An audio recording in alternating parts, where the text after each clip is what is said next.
I want you to think here with me for a second. If I told you to tell me the first thing that came to your mind after hearing the word Japan, what would crop up in your brain?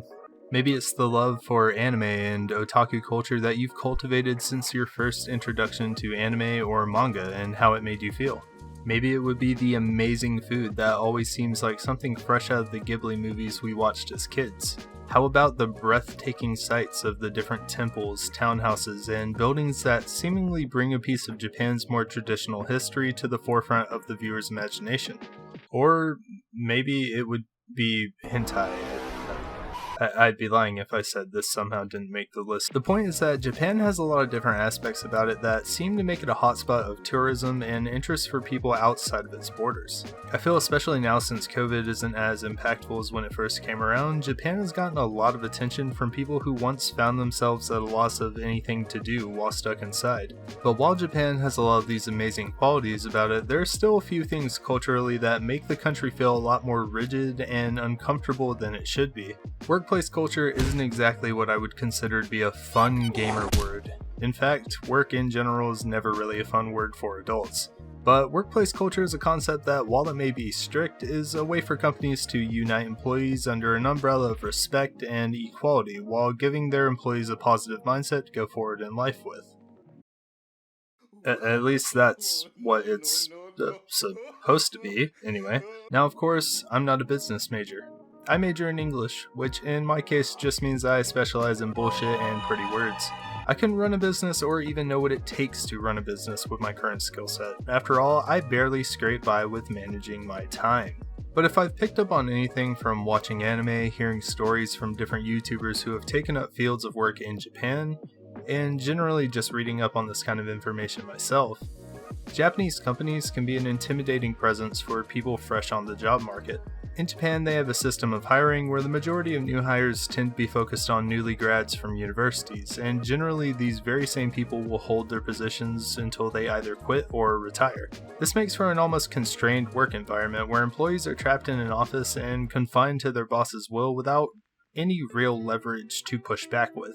I mean, sure, you could quit, but there's no telling what your chances of finding another job would be at that point. That's why in this case, it's easy for me to believe that people who might have found themselves in the wrong business or a toxic workplace would generally fall into a depression of sorts with little options to actually help their case. In this regard, Zom100 was something of a shock to me upon the release of the first episode.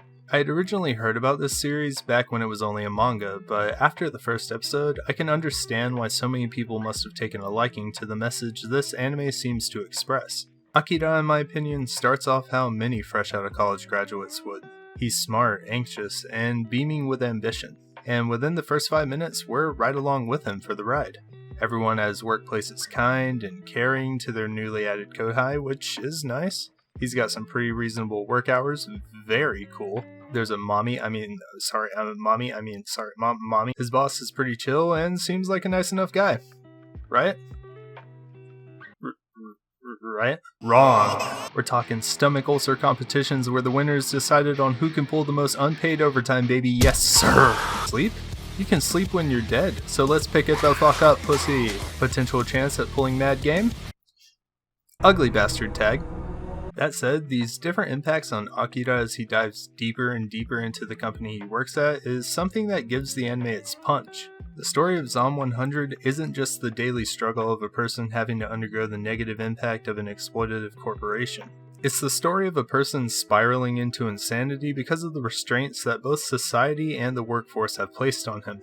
It's the constant attempts of Akira trying to justify his job as a way of coping with how bad it actually is that makes you as the viewer feel sympathetic to his situation and appreciative toward the companies that strive for something greater with their employees. As you're shoved through the first episode with the seamless transitions from night to day, you get to see the rapid decline of Akira's resolve and health, and let me say, that shit is damn near depressing. You literally see the ambition in his soul fade as the years pass, and because of the detailed and amazing art that brings the series to life, it hits, as some would say, different. In my opinion, it causes you to look beyond an anime-specific lens and apply that same experience toward Japanese work culture in general. This not only makes the viewer feel more appreciative for the companies in Japan that actually treat their employees with decency, Looking at you, KyoAni, I love you, mwah. But also makes the viewer more sympathetic toward the people who might have to undergo the impact of shit corporations that prioritize a paycheck over the health of their own staff. Akira's story is a testament to how society and the workforce can break down the common individual. At the end of the day, we're people, and people don't have the same functionality as a machine does. And to be treated like a cog in a workforce plagued by corruption and the abuse of power by one's superiors is something the audience gets to see firsthand, as a once bright world of opportunity dims to a plain gray. It's because of this that the series managed to produce something that I think a lot of series like it might have otherwise lacked. I think it's fair to say that a person feeling trapped in any situation can affect their mental state in a way that causes the world to seem cold as the days blend together, mindlessly pushing on to avoid thinking about whatever might be on their mind. But it's at this moment where Zom100 seriously takes advantage of this feeling and their seemingly never-ending animation budget, and with just a few words,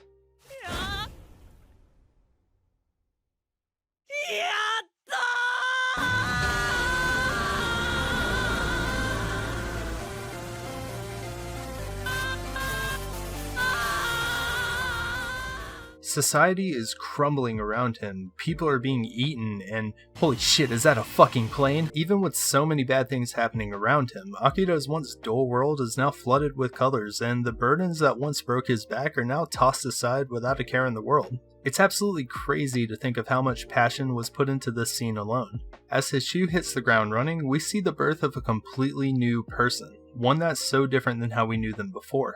Is Akira insane? Absolutely. Does he have brain damage? Ask the door that brake checked him.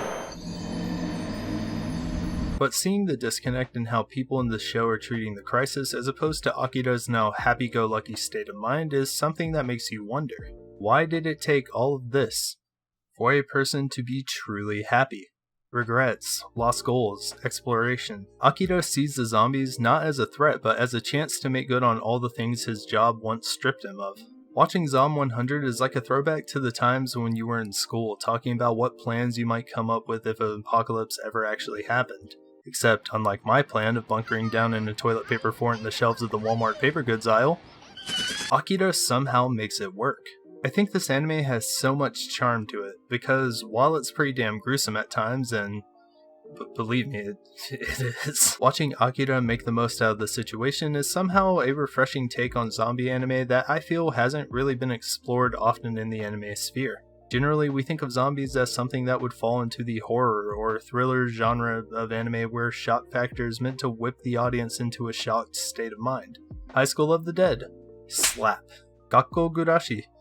I don't want to talk about it, but with Zom100, that's just not the case. It feels like some kind of redemption story where the main character is rediscovering not only himself, but what he lived for and all the ambitions he held as a person before the apocalypse. As he strikes off one event of the bucket list at a time, Akira's story holds a message that many people in Japan can probably relate to, and I think that kind of close to home feeling is something that can't be ignored when watching the anime. So if you haven't hopped on the hype train for this series yet and are putting it off, I honestly wouldn't. That said, if you have watched this anime, be sure to let me know in the comments, and if this video maybe convinced you to give it a watch, I'd love to hear what you think about it. Thanks for watching, and I'll hopefully see you in the next vid. Itterashai. One call was all it took. Said you like my voice and it got you hooked. Hung up real quick, you misunderstood it all, yeah. Last chance to be friends, I guess. Don't talk like that if your head's a mess. If it gets like this, then you might regret it all. I don't even know you, but you probably know.